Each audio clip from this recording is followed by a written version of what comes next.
Mga kapuso, kalunos-lunos ang lagay ng bangkay ng isang dalagita na natagpuan sa isang bakanting lote sa Dasmariñas sa lalawigan ng Cavite. Hindi sukat akalain ng kanyang pamilya na bangkay na nilang matatagpuan ng biktima na nagpaalam lang na pupunta sa isang party. Mula sa Dasmariñas, Cavite, nakatutukway si JP Soriano. Exclusivo, JP. May kustisyang panawagan ng mga kaanak ng 16 na taong gulang na babaeng natagpo ang patay sa isang bakanteng lote sa Dasmariñas, Cavite nitong Martes.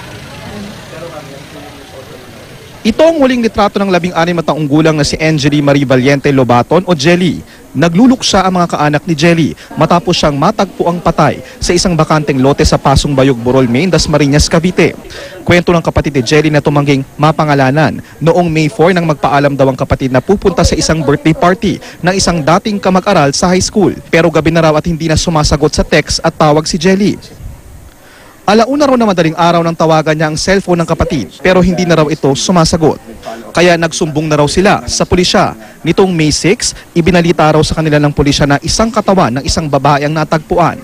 Kinumpirma nila na bangkay ito ni Jelly. Nakapanlulumo raw dahil halos hindi na makilala ang kanyang kapatid.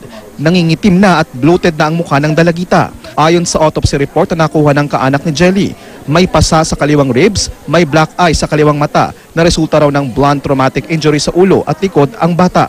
Nung nakita raw ang katawan ng dalagita, may plastic ito sa muka na pinatungan pa ng lata at tinapunan ng mga basura ang katawan at muka.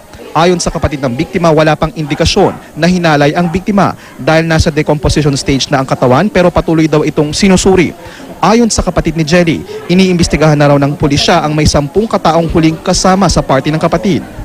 Ayon sa kapatid ng biktima, base raw sa kwento ng kaibigan ng kapatid na nag-imbita kay Jelly, 7 lalaki at 3 babae raw nga sa party. Umalis daw si Jelly na nakainom at ayaw paawat. Pero hindi raw naniniwala dito ang kapatid. Panawagan ng ate ni Jelly sa mga posibleng nakasaksi. Bilang kapatid po niya, ang may gumawa nito yung pinuntahan niya. Kasi bakit niyo pinabayaang umalis sa inyo na alam niyong gabi na at nakainom?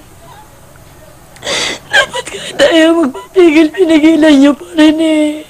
Kung sino naman may alam na gumawa nito, tulungan niyo naman po kami. Kailangan po ng kapatid ko ng hustisya, hindi po siya mananahimik. Mabait po yung kapatid ko, mabait yun. Parang niyo na tulungan niyo po kami.